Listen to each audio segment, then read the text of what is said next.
சென்னை அடுத்த ஆவடியில் கொட்டித்தீர்த்த கோடை மழை காரணமாக வீட்டு வசதி வாரிய குடியிருப்பில் முழங்கால் அளவுக்கு தேங்கிய மழைநீரால் பொதுமக்கள் அவதியடைந்தனர்.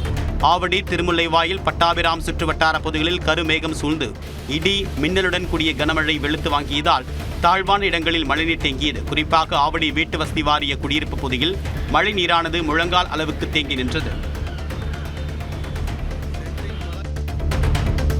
கிருஷ்ணகிரி மாவட்டம் போச்சம்பள்ளி அருகே தாம் விரும்பிய பெண்ணுக்கு நிச்சயதார்த்தம் நடக்கவிருப்பதால் மனமுடைந்த இளைஞர் ஒருவர் உயர்மின் கோபுரத்தின் மீது ஏறி போராட்டம் நடத்தியது அதிர்ச்சியை ஏற்படுத்தியது. வேங்கனூர் கிராமத்தைச் சேர்ந்த ஜெகநாதன் அதே பகுதியைச் சேர்ந்த தனது மாமன் மகளை ஒருதலை பட்சமாக காதலித்து வந்ததாக தெரிகிறது. அந்த பெண்ணுக்கு வேறு ஒருவருடன் நிச்சயம் செய்யப்பட உள்ளதால் அங்குள்ள 400 கிலோவாட் உயர்மின் அழுத்தம் கொண்ட சுமார் 125 அடி உயர மின் கோபுரத்தின் மீது ஏறி போராட்டம் நடத்தினார். காவலர்கள் மற்றும் தீயணைப்புத் துறையினர் 2 மணி நேரம் பேச்சுவார்த்தை நடத்தி அந்த நபரை கீழே இறக்கினர். கரூர் மாவட்டம் குளித்தலை அருகே அரசு பேருந்தை ஓட்டிச் சென்ற ஓட்டுநருக்கு திடீரென வலிப்பு ஏற்பட்டதால் பரபரப்பு ஏற்பட்டது. குளித்தலை பெரியபாலம் பகுதியில் ஈரோட்டிலிருந்து திருச்சி நோக்கி சென்ற அரசு பேருந்தில் ஓட்டுநருக்கு திடீரென வலிப்பு ஏற்பட்டது. அப்போது ஓட்டுநர் சுதாரித்துக் கொண்டு பேருந்தை பாலத்தில் ஓரமாக நிறுத்தினார். அந்த வழியாக கொடி அணிவகுப்பில் ஈடுபட்ட காவல்துறையினர் ஓட்டுநரை உடனடியாக மீட்டு கீழே இறக்கி அவருக்கு முதலுதவி சிகிச்சை அளித்தனர். சத்தீஸ்கரில் நடைபெற்ற தேசிய அளவிலான மல்லர் கம்பம் போட்டியில் பங்கேற்று சொந்த ஊர் திரும்பிய பழங்குடியின மாணவர்களுக்கு உற்சாக வரவேற்பு அளிக்கப்பட்டது. மயிலாடுதுறை பல்லவராயன்பேட்டையில் வசிக்கக்கூடிய 7 பழங்குடியின மாணவர்கள் உட்பட 8 பேர் சத்தீஸ்கரில் நடைபெற்ற மல்லர் கம்பம் போட்டியில் கலந்து கொண்டனர். போட்டியில் வெற்றி வாய்ப்பு இழந்த போதிலும் 4ஆம் இடம் பிடித்த அவர்களை தோள்களில் சுமந்தும் இனிப்புகளை வழங்கியும் மயிலாடுதுறை ரயில் நிலையத்தில் உறவினர்கள் உற்சாகத்துடன் வரவேற்றனர்.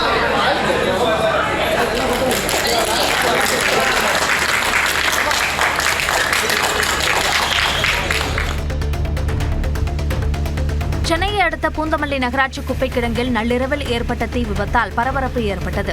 பூந்தமல்லி நகராட்சியில் சேகரிக்கப்படும் குப்பைகள் பூந்தமல்லி மெட்ரோ ரயில் டெப்போ பின்புறமாக கொட்டப்பட்டு மலை போல் குவித்து வைக்கப்பட்டுள்ளன. இதில் நள்ளிரவில் திடீரென தீ விபத்து ஏற்பட்டது. தீ வேகமாக குப்பையில் பரவியதால் விண்ணை முட்டும் அளவிற்கு கரும்புகை சூழ்ந்தது. பூந்தமல்லி தீயணைப்பு நிலைய வீரர்கள் வந்து போராடி தீயை கட்டுக்குள் கொண்டு வந்தனர்.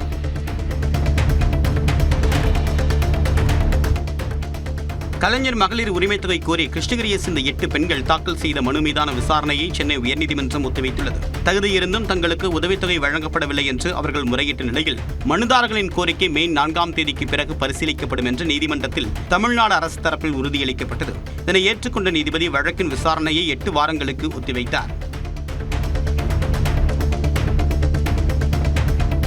செங்கல்பட்டு மாவட்டம் அச்சரப்பாக்கத்தில் உள்ள ஆட்சீஸ்வரர் கோவிலில் அம்மன் தேர் வெள்ளோட்டம் விமர்சையாக நடந்தது. ஆட்சீஸ்வரர் கோவில் புதிதாக செய்யப்பட்ட இளங்கனி அம்மன் தேருக்கு கடந்த 2 நாட்களாக பாராயணங்கள், ஹோமங்கள் நடந்தன. தொடர்ந்து தேருக்கு குடமுழுக்கு நடத்தப்பட்டு வெள்ளோட்டம் நடந்தது.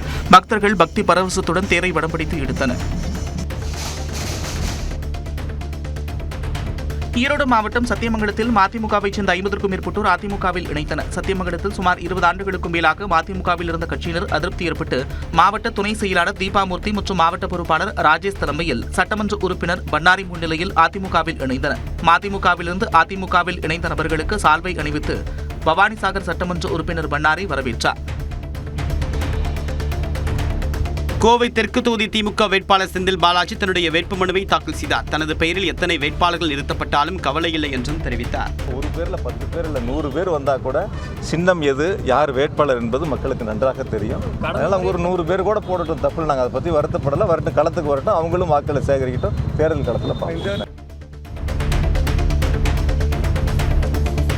கோவை தெற்கு தொகுதி அதிமுக வேட்பாளர் அம்மன் அர்ஜுனன் தொண்டர்கள் ஆதரவாளர்களுடன் ஊர்வலமாக சென்று வேட்புமனு அளித்தார்.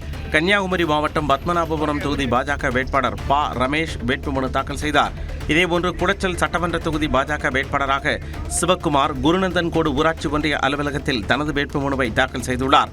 புதுக்கோட்டை மாவட்டம் ஆலங்குடி தொகுதி அதிமுக வேட்பாளர் தன விமல் மாட்டு வண்டியில் சென்று வேட்புமனு தாக்கல் செய்தார். ஒட்டஞ்சத்திரம் தொகுதியில் போட்டியிடும் தமிழ் மாநில காங்கிரஸ் கட்சி வேட்பாளர் விடியல் சேகர் வேட்புமனு தாக்கல் செய்துவிட்டு வெளியே வந்தபொழுது எதிரே வந்த தாவேகா வேட்பாளர் மோகனுக்கு கைகூலிக்கு வாழ்த்து தெரிவித்தார். குதிரை, ஆடு, மாடு, கோழி, கரும்பு, வாழைத்தார், வைக்கோல் கட்டுகளுடன் சென்று கும்பகோணம் தொகுதியில் போட்டியிடும் ராமதாஸ் ஆதரவாளர் ம.க. ஸ்டாலின் வேட்புமனு தாக்கல் செய்தார்.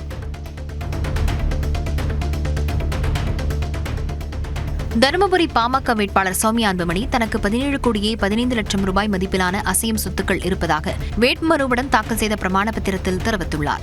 ரொக்கமாக தன்னிடம் 2,25,000 ரூபாய் இருப்பதாகவும் 4 கோடியே 26 லட்சம் ரூபாய் மதிப்பிலான 2,927 கிராம் தங்க நகைகள், 1 கோடியே 64 லட்சம் ரூபாய் மதிப்பிலான வைரம், சுமார் 26 கிலோ வெள்ளி இருப்பதாகவும் குறிப்பிட்டுள்ளார். 8 கோடியே 99 லட்சம் ரூபாய்க்கு கடன் இருப்பதாகவும் சௌமியா அன்புமணி தெரிவித்துள்ளார்.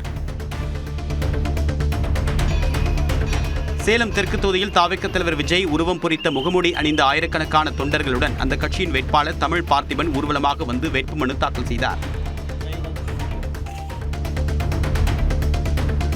விருதுநகரில் வேட்புமனு தாக்கலின் போது அதிமுக திமுகவினரிடையே மோதல் ஏற்பட்டதால் பரபரப்பு ஏற்பட்டது. திமுக கூட்டணியில் தேமுதிக வேட்பாளர் விஜயபிரபாகரன் அமைச்சர் தங்கம் தென்னரசுடன் வேட்புமனு தாக்கல் செய்ய வட்டாட்சியர் அலுவலக வளாகம் வரை காரில் செல்ல பாஸ் வாங்கியிருந்ததால் காரில் சென்றனர். முன்னதாக வேட்புமனு தாக்கல் செய்ய கூடியிருந்த அதிமுக தொண்டர்கள் தங்களது வாகனங்களை மட்டும் ஏன் அனுமதிக்கவில்லை என கேள்வி எழுப்பியதால் வாக்குவாதம் ஏற்பட்டு லேசான கைகலப்பாக மாறியது.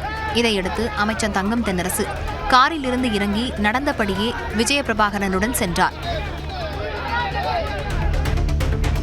நாமக்கல் குமாரபாளையம் தொகுதி அதிமுக வேட்பாளர் தங்கமணி தனது ஆதரவாளர்களுடன் ஊர்வலமாக வந்து தேர்தல் நடத்தும் அலுவலரிடம் வேட்புமனுவை வழங்கினார். இதேபோல திமுக வேட்பாளர் கொக்கு பாலு தனது ஆதரவாளர்களுடன் ஊர்வலமாக வந்து வேட்புமனு தாக்கல் செய்தார். காஞ்சிபுரம் சட்டமன்ற தொகுதி தாவேகாவினர் சார்பில் தேர்தல் பணிமனை திறப்பு விழா நிகழ்ச்சியின் பொழுது அவ்வழியாக வாக்கு சேகரிக்க சென்ற அதிமுகவினரை பார்த்து டிவிகே என கோஷமிட்டதால் பரபரப்பு ஏற்பட்டது. இதில் காஞ்சிபுரம் தாவேகா வேட்பாளர் RB ரஞ்சித்குமார் பணிமனையை திறந்து வைத்தார். அவ்வழியாக அதிமுக வேட்பாளர் சோமசுந்தரத்தை ஆதரித்து அக்கட்சி நிர்வாகிகள் இருசக்கர வாகனத்தில் வாக்கு சேகரிப்பில் ஈடுபட்டனர். அதிமுகவினர் இரட்டை இலக்கு வாக்கு சேகரித்து முழக்கமிட்டதால் போட்டியாக தாவேகாவினரும் விசில் சின்னத்திற்கு ஓட்டு என கோஷமிட்டதால் பரபரப்பு ஏற்பட்டது. கன்னியாகுமரி மாவட்டம் குளச்சல் சட்டமன்ற தொகுதியில் பாஜக சார்பில் போட்டியிட வேட்புமனு தாக்கல் செய்த வேட்பாளர் சிவகுமார் தான் வெற்றி பெற்றால் கடலில் மாயமான மீனவர்களை தேடி கண்டுபிடிக்க ஹெலிகாப்டர் தளம் அமைக்கும் முயற்சியில் ஈடுபடுவதாக உறுதியளித்தார். பாழடைந்து போன இந்த குமரி குளச்சல் மண்ணை மீட்டெடுப்போம், காணாமல் போன மீனவர்களை மீட்டெடுக்க ஹெலிகாப்டர் வசதி செய்து கொடுப்போம். வேலூர் மாவட்டம் காட்பாடி சட்டமன்ற தொகுதியில் திமுக பொதுச் செயலாளர் துரைமுருகன் 11வது முறையாக தனது வேட்புமனுவை தாக்கல் செய்தார்.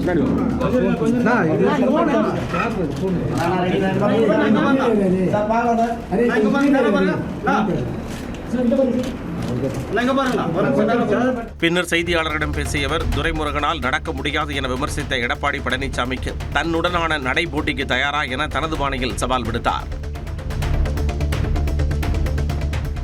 தென்காசி மாவட்டம் கடைநல்லூர் தொகுதி மதிமுக வேட்பாளர் திமு ராஜேந்திரனை ஆதரித்து அந்த கட்சியின் பொதுச் செயலாளர் வைகோ பரப்புரையில் ஈடுபட்டார். பொதுக்கூட்டத்தில் உரையாற்றியவர் தனி பெரும்பான்மையுடன் திமுக மீண்டும் ஆட்சி அமைக்கும் என்றார்.